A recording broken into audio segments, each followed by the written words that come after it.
From players fighting each other, to the most magical shots in tennis, to players risking their life on a flooded court, today we're looking at the most incredible moments in tennis history. The fans didn't realize they were getting a lot more than what they paid for at 2016 Japan Open Tennis Championships with Kyrgios's fantastic tennis plays. Like this forehand volley that had the umpire, the commentators, the crowd, and even his opponent Muller standing still with his jaw on the floor.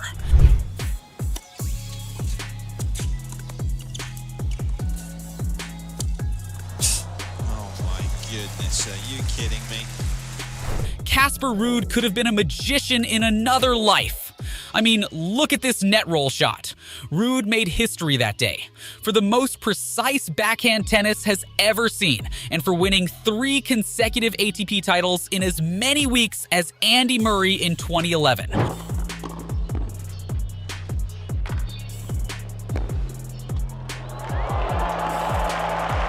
"5 hours and 45 minutes. That's how long Andy Murray and Thanasi Kokkinakis were at it during the 2023 Australian Open. That has got to be one of the longest games in history, right? Kokkinakis ended up smashing his racket to the ground and Murray screaming in victory.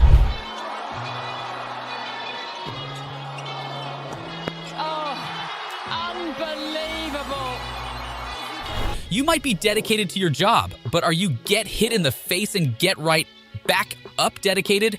That high honor's reserved for the ball boy at Gabashvili and Almagro's 2016 Barcelona friendly. Ace count into double figures for the Spaniard. These players unknowingly put their lives at risk dancing on a flooded tennis court.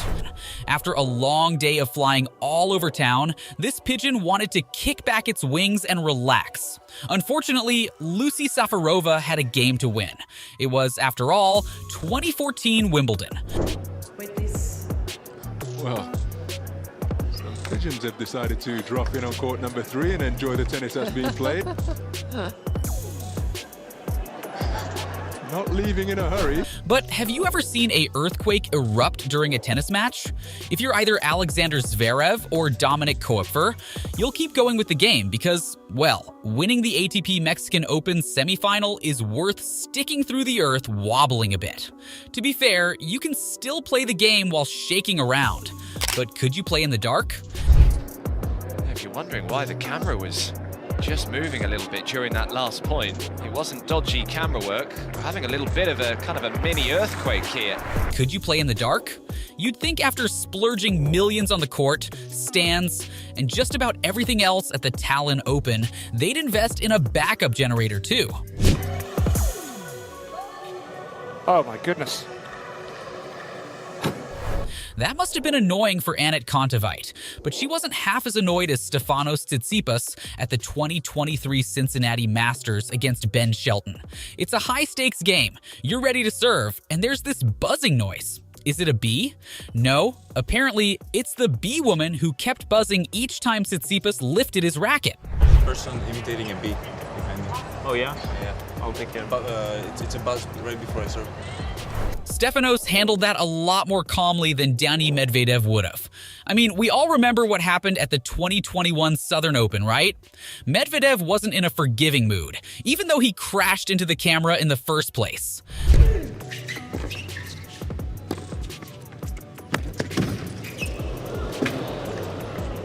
But these weren't even the craziest moments yet. Later this video, we'll look at Tsitsipas getting so frustrated, he almost beat up his father, a player serving so hard that the entire net collapsed, and a tennis racket just snapping in half. So make sure to continue watching to the end of the video to not miss any of the amazing moments coming up. Do you know how hard it is to get confetti out of grass?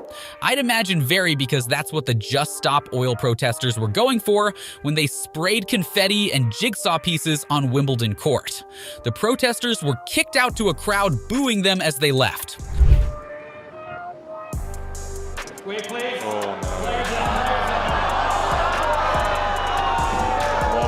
Keeping up with how horrible can tennis crowds get.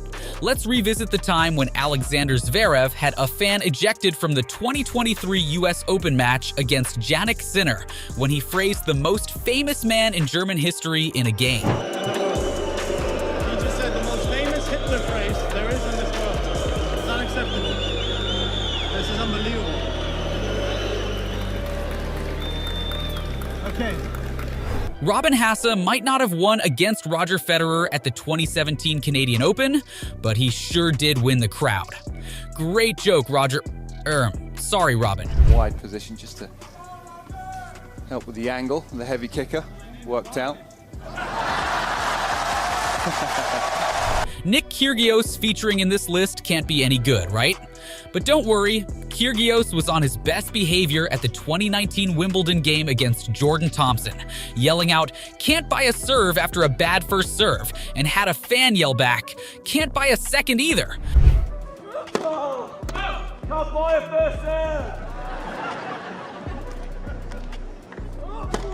Net second serve.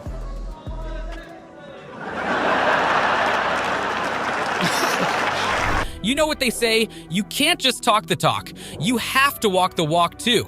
Someone clearly didn't tell Stefanos Tsitsipas that was the motto when he got into it with Dani Medvedev.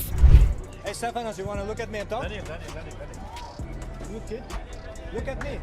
Hey, look at me, huh? You don't look at me. He started it. He said bullshit Russian. You think this is normal? I answered him because he doesn't know how to fight. He's a small kid who doesn't know how to fight. Is yelling out during serves and distracting Murray poor sportsmanship? Yes, but it also helped the Italian win a 5th time in 2023 too. When I had a volley on top of the net, he shouts, "Shut up!" Corentin Moutet is two things: a great tennis player and a sore loser. When he lost against Adrian Andreev for the 2nd time in a row, he probably thought the best way to get on top was to physically pin the Bulgarian down to the ground.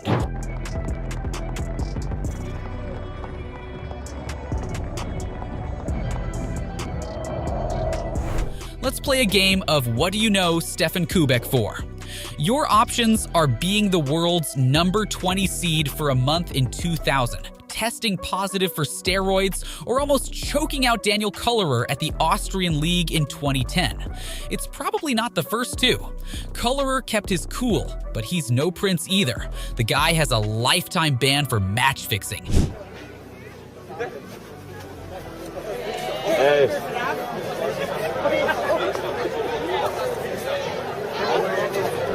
Apostolos Tsitsipas has been there every step of the way for his son, Steph. Literally, even when his son almost threw a racket at him. Now, to be fair, Stefanos didn't intend on hitting his dad, and luckily caught his guard in time. But man, was he frustrated during his game against Kyrgios at the Australian ATP Cup.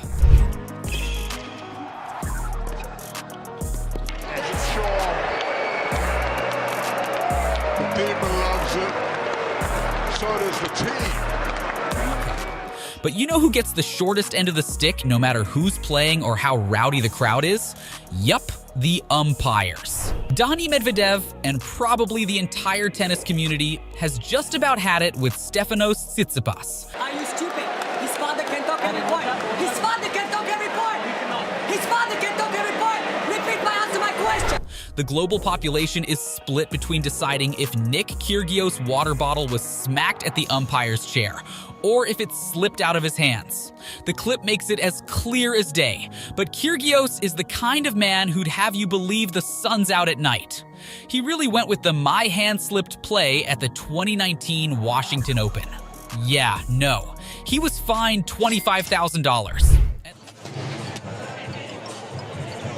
It slipped out of my head. It slipped out of my head. Yeah, but it slipped out of my head.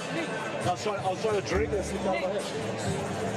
Yeah, I was trying to drink and it slipped out of my head. At least an umpire's never actually been hit, right? Think again. To be fair, Shapovalov was devastated after the hit. Add that to being disqualified, fined, and having to see the clip replayed a million times. But this story has a happy ending.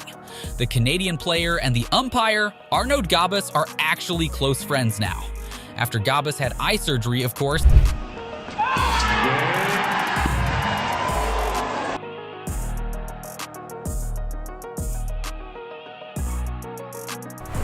Zverev, though, was out for blood. You know what they say?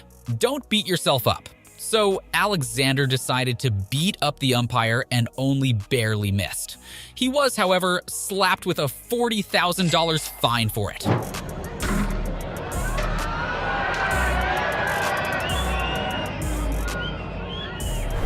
The last thing you'd expect while watching a tennis match is a stray racket hitting you in the face.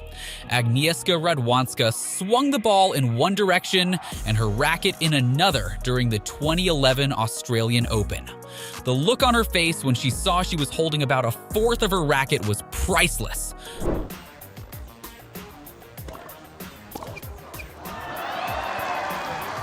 Another time, a racket failed a sportswoman. Hurry! Your hair's stuck in your racket during the 2014 US Open, and it's your serve. What do? If you're Caroline Wozniacki, you power through and play the next shot with your hair wrapped around the racket, because there's no way a bad hair day is going to come between you and that win. Eugenie Bouchard defended her decision to coldly pass on shaking Alexandra Dolgorou's hand, saying that she doesn't believe in wishing her opponents luck before their game. Well, the Canadian tennis player could have done with some luck after Dolgorou destroyed her during the match.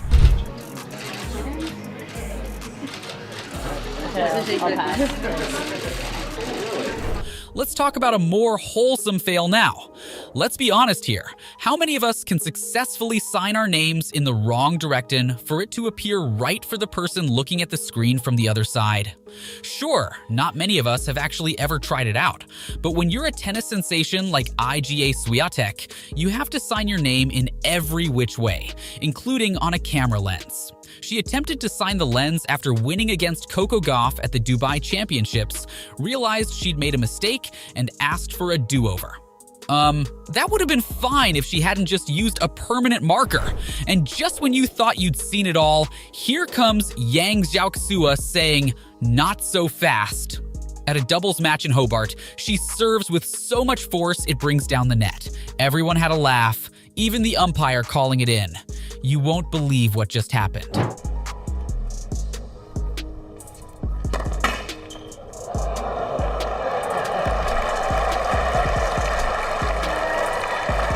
After seeing the good, bad, and the ugly side of Nick Kyrgios, let's look at the funny. Kyrgios has left everyone speechless throughout his career, but he'd never met an umpire like James Keotavong until 2018's Wimbledon. The umpire's witty reply had everyone, even Kyrgios, in fits. Oh, he's been called. There it is. That's what he has to do. He can't call it before you hit it.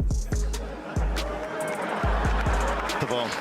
Maybe James is good. But Karen Khachanov didn't go home with the win against Daniel Evans at the 2020 European Open quarterfinals, but he did land a date with the umpire. The Russian wasn't ready to accept that the umpire called the ball out, so he proposed the two rewatch the game together the next day. Fair enough, since the ball was clearly in.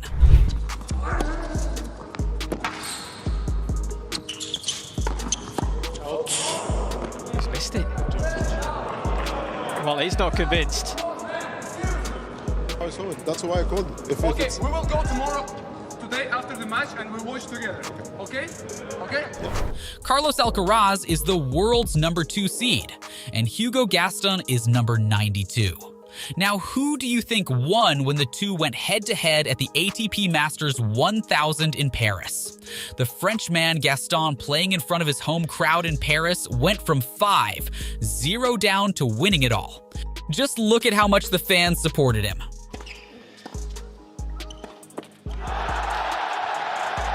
Well, nobody saw this coming.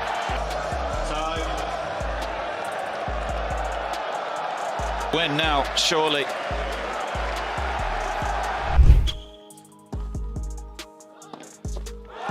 Another break. You feel for Alcaraz, head in the towel, head in his hands. I'm sure he's feeling emotional under there. Can't believe what has happened.